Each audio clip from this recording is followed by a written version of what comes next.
Welcome to the Carriker Chronicles, the People Show. Checking the pulse of Husker Nation, brought to you by DPS Concrete Construction. Check them out at dpsconstruction.net. As I'm sure you can tell, the family and I are on spring break in lovely Steamboat, Colorado. So bear with us if we have any technical issues, but I think we'll be all right today.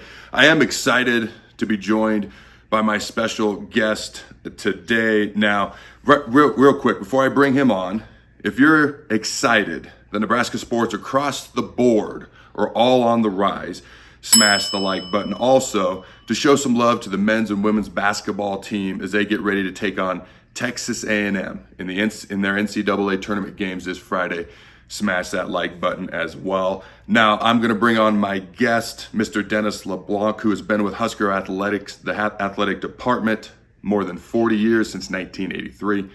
He's directed the academic program since 1993 and has worked as the executive associate AD for academics since 2015, the interim athletic director of Nebraska Athletics, Mr. Dennis Leblanc. How you doing, my friend? I'm doing great, Adam. This is so cool to be on with you, knowing that you're one of my former student athletes that I worked with. I can't tell you how exciting it is for me to hear about all the great things all of you former athletes are doing. Okay, did you ever think, all those years ago, when you were chatting with my dad and you were meeting with me and we were planning, and I had no idea what I wanted my major to be. I still don't know what I want to be when I grow up, by the way. Did you ever think one day that I would be interviewing you on my show with you as the interim AD? Did you think that would ever happen? You know what? I didn't. I knew you were going to do great things, okay? I always knew that. You were a very focused young man, very disciplined.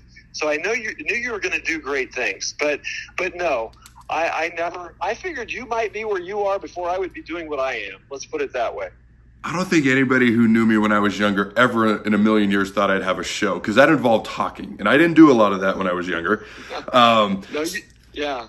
So for those who've watched my show in the past, you know that I will ask the question, okay, anything that needs to be asked, the guest can answer however they see fit, and then we move on. So I'm just going to put that out there. And most of these are interesting questions, fun questions. This first one might be the most challenging one if there is a challenging one. So answer it however you want, and then we'll move on. What was your reaction when you found out Trev Alberts was leaving to go to Texas A&M? Well, I have to tell you I was shocked because I knew nothing about it.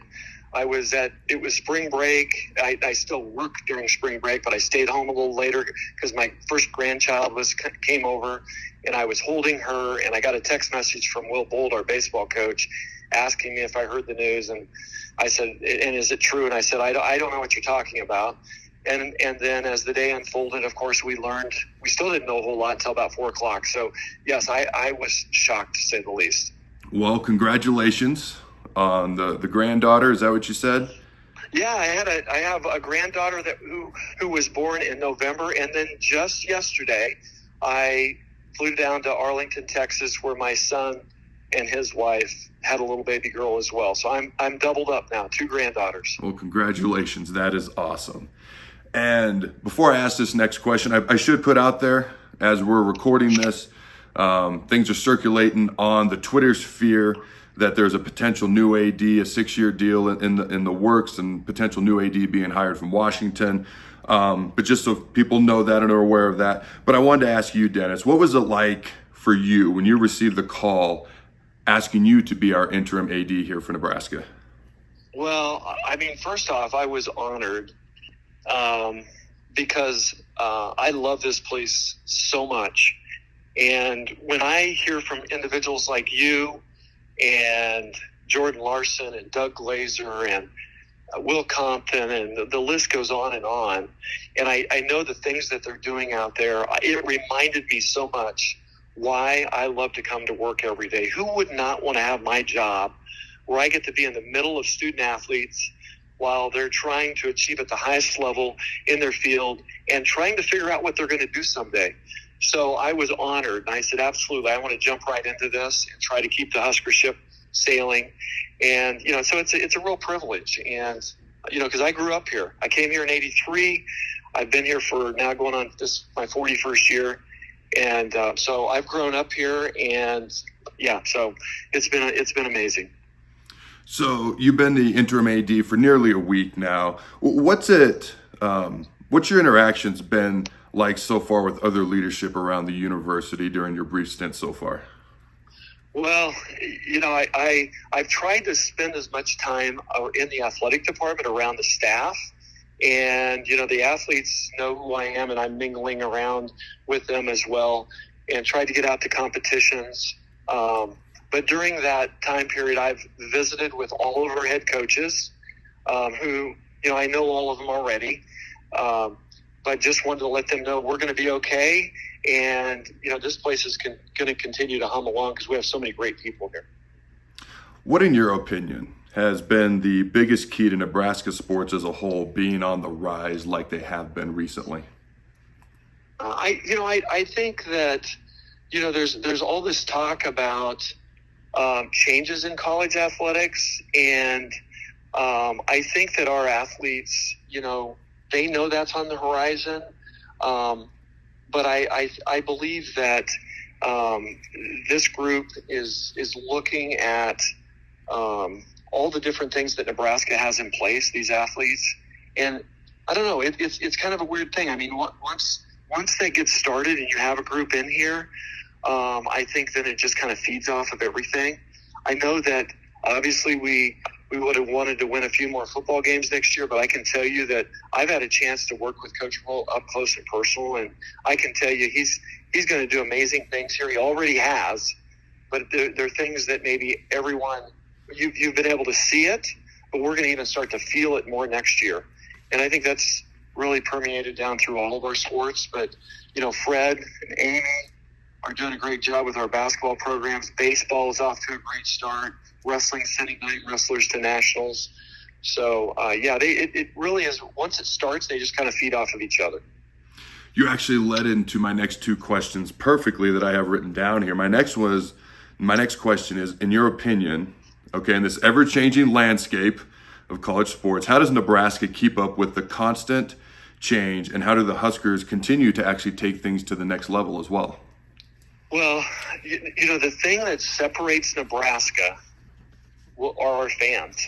And, we talk about that a lot, but through the good times and the bad times, Nebraska's fans have been there and they've shown up.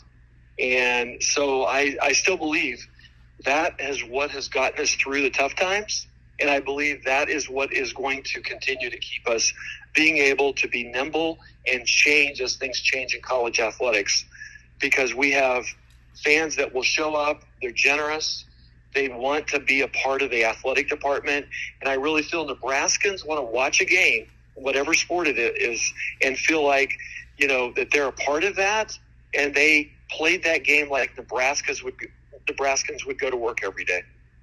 And my next question is about Matt Rhule, but before I get into that, I want to give a shout out to our sponsor, DPS Concrete Construction. As I mentioned before on this show, I've had the opportunity to get to know the owner, Jason Armstrong. He's a good dude. They do great work. If you're looking to have work done, check them out at dpsconstruction.net. If you're looking for a place, and this is up your alley, what you do for a living, you're looking for a place with a great boss, check out dpsconstruction.net. All right. So Matt Rhule said earlier this week, he said, and I quote, "I'm here, I'm all in," end quote. And then he said, "And Julie is all in. We're not going anywhere unless you guys kick us out." Okay. Then he went on to talk about in the press conference earlier this week about how he's sending his son to Nebraska next fall, and that his wife is opening a business in Lincoln because they believe in this state. Now, he did also say, and I quote, "We must have a vision for the future," end quote. So my question to you, how important is it to get Nebraska? And I feel like these are stupid questions, but I'm going to ask them anyways. How important is it to get Nebraska football back on track? And how big of a role does Matt Rhule play as a leader right now for Husker athletics? Yeah. So, it's absolutely the top priority because I've been here, when football has been rolling, and just like you talked earlier, the momentum of the other sports, it makes everybody better. Whether it's during a recruiting weekend, all of those different things. So, being able to go to bowl games for recruiting, it is the most important thing. And as far as Coach Rhule, I've worked with 7 head football coaches and I loved them all. But I can tell you, Matt Rhule is a dude on this. I love him to death because he has made me way better at my job in what he's asked us to do in our area. And I've just take the academic side, for example. Out of 135 players in the fall, 102 of them had better than a 3.0 cumulative GPA. And I know some people would say, well, that doesn't win championships, but I would beg to differ that Coach Rhule will tell you that it does, because he's developed his culture through that. And he is so involved with us on the academic piece, and that is what he is doing in every department, asking people to step up and be the very best they can be. I love that, because when you talk about culture, you talk about a level of accountability, you talk about what's expected, and it's across the board. And it's not just in one area, it's in every area, which will translate into every area of the life with their life, which then translates onto the field as well. So I love that. And again, it feeds perfectly into my next question. And I usually look this up about every 2 to 3 years, because it still astounds me. So I looked it up before our interview this morning. All right. And Nebraska still leads in all-time academic All-Americans. Okay. But like the numbers and who else is on this list just astounds me. But Nebraska has 320 all-time academic All-Americans. Okay. That's a pretty significant lead over number 2 Notre Dame at 246. MIT, okay, is third at 235. Hey, I'll stop you there, Adam, and tell you, though, that actually our number is 354. Well, they got to update is that. Second now. They got to update that. So I didn't want to interrupt you there, but I thought, no, you're good. Along. Yeah. All right. So, 354. And then fourth is Stanford. So I've updated the stats on my side. Hopefully they'll do that on their side as well. So Nebraska, number 1, Notre Dame, MIT, and Stanford. And there's a pretty substantial separation between 1 and 2 and 2 to 3 and 3 to 4. All right, now you, Keith Zimmer, everybody on that academic support staff had a big hand in this. What does this mean to you when you hear something like this? Well, not only the number of academic All-Americans does that mean a great deal, but also the fact that our graduation rate is 95%, which, it's 94% now. It was 95, and which at that time when it was 95 was number 2 out of all the Division I public schools.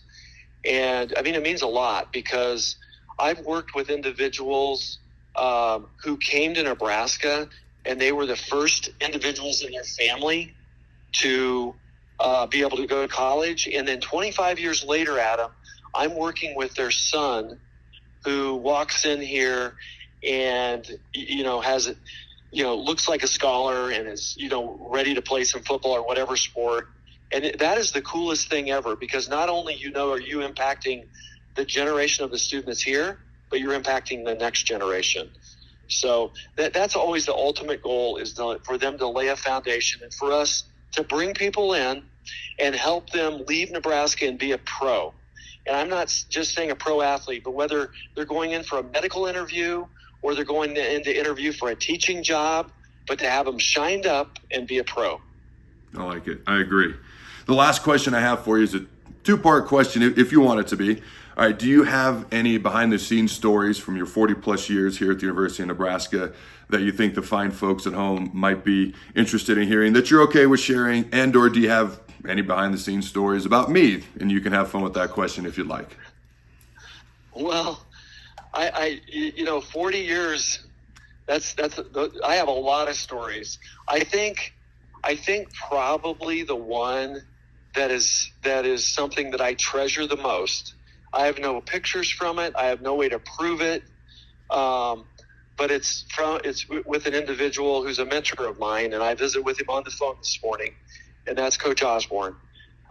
When Coach Osborne was the head football coach, he had what was called a guest coaches program, and he allowed us to bring faculty members on trips or for home games, be able to come out to the hotel when the team met, and he allowed us to actually bring them into the meetings.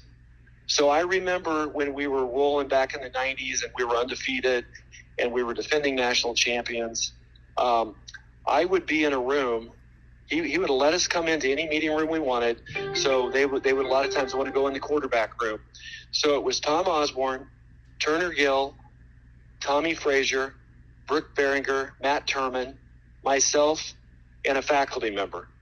And Coach Osborne would go through the script of the first plays, and he would ask the faculty member if they had any questions, and he would tell them what the first plays were going to be of the game.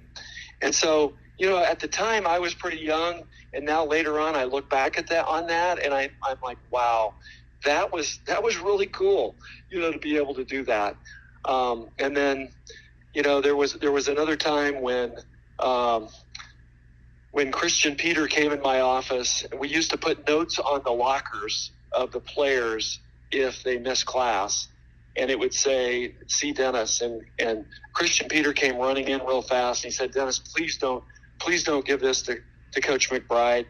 The guy the other day in meetings when I missed class, he took his false teeth out of his mouth and threw them at me, and they landed on my lap. And I said, "What did you do with them?" He said, "I don't know. I was so scared I didn't even touch them." Wow. And so, there are all kinds of stories like that. But I treasure my days at Nebraska, and I pinch myself every day, and I just say I've got the greatest job in the world, no matter what area. I mean, if I'm the interim AD or I'm directing our academic programs, it is just the most fun ever. That is awesome. Those are definitely stories I've never heard before, so that's pretty cool. And going back to you, I just remember you were this young guy from Washington, and you came in here, and your dad. I spoke to your dad quite a bit, and you're right. We talked a little bit about what you were going to major in, and I could tell that this was a young man who was brought up in a really great family, and I just thought this dude is big, and he's disciplined, and he's not ever going to give me any problems on the academic piece. And I just was always fun to work with you, and so glad that you became a Husker. Well, I appreciate you joining me today. And it's actually a little quick story for the fans at home. Dennis called me last Saturday. One of his first questions to me was, "How are my parents doing?" And, we hadn't chatted in quite some time. So I thought that was pretty cool on Dennis's part. So I want to thank you for joining me today, Dennis. And I got some questions, as always, for you fine folks at home. Let me know in the comments below. Okay.